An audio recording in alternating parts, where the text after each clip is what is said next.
Shabbat Shalom, and happy second day Thanksgiving. I will explain. When I was living in Jerusalem, we had a joke that we would observe the second day of Thanksgiving on the Shabbat after Thanksgiving. In Israel, of course, observant Jews only refrain from work for Jewish holidays for one day, for holidays like Shavuot and the first and the last days of Passover and Sukkot. Outside of Israel, we add a second day because we are in the diaspora.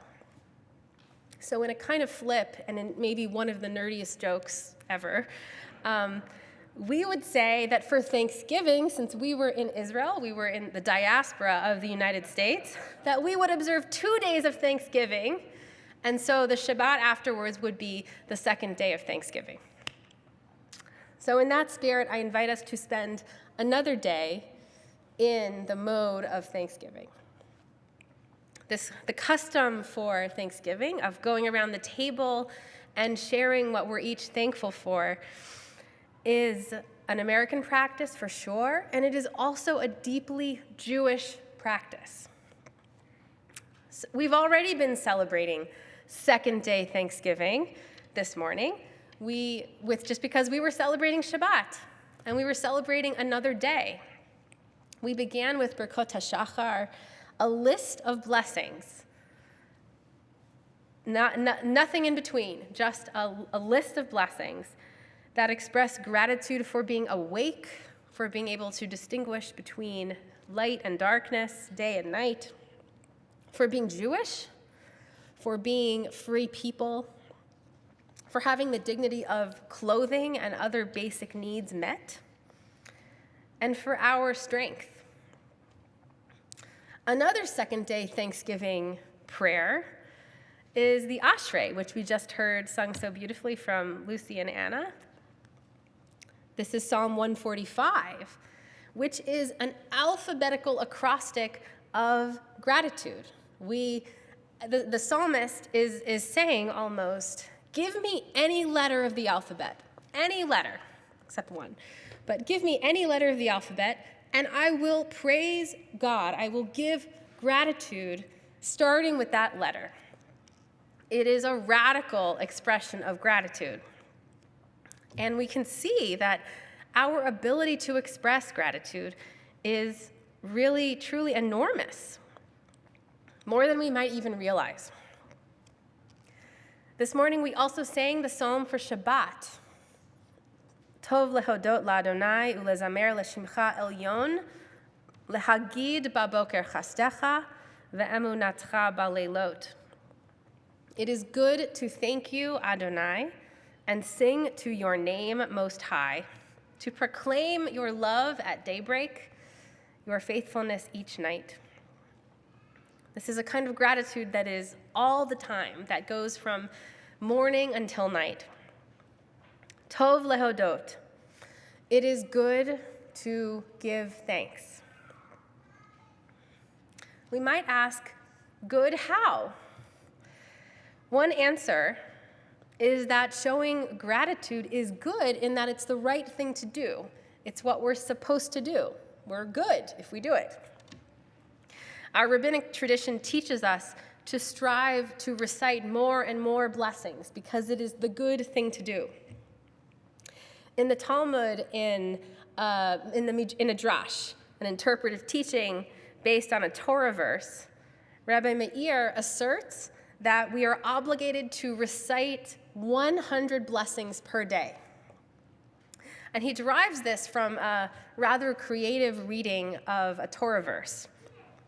This is the verse, Ve'ata Yisrael ma Adonai Elohecha shoel me'imach. And now Israel, what, ma, does God require of you? But instead of ma, the Hebrew word ma, Rabbi Meir reads it rather as mea. So who knows what mea means in Hebrew? Mea. I see a hand. 100, yes. So rather than meaning what, it means 100. 100 things does God require of you. And what are the 100 things that God requires? They are blessings. So if we count up all the blessings we've said so far today, where do you think we are in the count? How many have we done so far? I don't think we're quite at 100, but we're making good progress. And I think 100 is really a placeholder for a whole lot. We are supposed to say a whole lot of blessings each day, and as many as we can. Another way to understand good, right? Tov lehodot ladonai. It is good to give gratitude. We can imagine that it's good for God for us to show gratitude.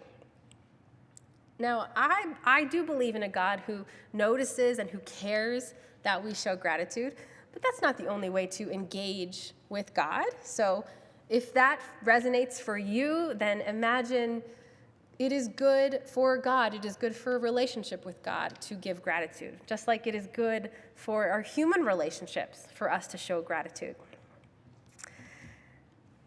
And some of us don't believe in a God like that or believe in a God at all. So why else might we practice gratitude? Why else might it be tov lehodot ladonai, good to show gratitude, whether it's for God or to God or not? A really important third way of reading this psalm is that it is good for us to show gratitude. It's just good for us, whether anyone is necessarily listening on the other side. An intentional gratitude practice allows us to both notice what we've had all along and to find maybe what we've lost. Earlier this month, as a belated birthday gift, my parents treated us to a concert at Carnegie Hall, which was just a very big deal. They had just reopened, and it was our first live music indoors since the pandemic. I cried tears of joy, and I was not alone. As I looked around the room, I could see that glint of light from other people's tears on their faces. Even though we were all wearing masks, there was a sense in the room of relief, of thank God, or thank someone that we maybe didn't realize how much we had missed. Live music, or another experience that's been put on hold these last months, that we didn't really realize it until we got it back. And we felt gratitude. I said a shehechianu for that moment. Shehechianu, we say, we thank, we bless God. Shehechianu v'kiyamanu v'higianu lazman hazeh, who has given us life, sustained us, and brought us to this time. It is gratitude and a centering, a grounding in a special moment, in recognizing this and elevating a moment. A gratitude practice allows us to be present for the awe of these moments, for the awe of Lucy becoming a bat mitzvah this morning. We say the shehechianu, we give gratitude so that we can be in that moment, so that we can be as present as possible, because it's good for the world, it's good maybe for God, and especially because it's good for us, because we can notice, we can discover maybe what we didn't remember we had. Tov lehodot, it is good to give thanks. Our Jewish life is filled with blessings.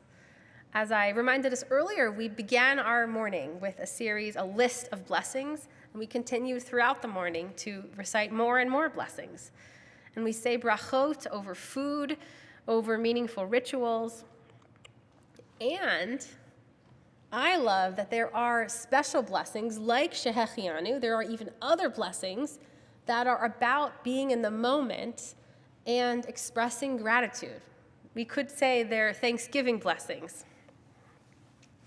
Upon seeing a wonder of nature, there is a blessing. Baruch atah Adonai Eloheinu melech haolam, oseh ma'aseh v'reishit. We bless God who is the source of creation, when we look in awe at a beautiful mountain, at a river, at a wondrous view of nature, experience of nature, we can say, Osem Ma'asev Reshit. Upon seeing a rainbow, there is even a particular blessing for seeing a rainbow and showing gratitude for that miraculous wonder of nature. We can say upon seeing a rainbow, Baruch atah Adonai Eloheinu melech haolam, zocher habrit v'ne'eman bevrito v'kayam b'ma'amaro. Blessed are you who remembers the covenant and is faithful to your covenant and keeps your promise. V'kayam b'ma'amaro. If we were able to take seriously, and it's the kind of thing that we all work on throughout our lives, it's not something we can turn on or turn off. If we take seriously this practice of gratitude, not just on the second day of Thanksgiving, but every day, if we could bless more of these everyday moments of awe and beauty and connection, we would very easily reach 100 blessings, or maybe just a whole lot of blessings. And so I hope that as we move into Hanukkah, which will be very soon, it's tomorrow, so get ready. I hope that as we move from Thanksgiving to our holiday that celebrates miracles, that we can ride this wave of gratitude, and that Hanukkah will be a continuation of the gratitude that we started with the first day of Thanksgiving and which we continued today on what I am calling the second day of Thanksgiving. So I wish you a Shabbat Shalom, and I think we can say Good Yontif.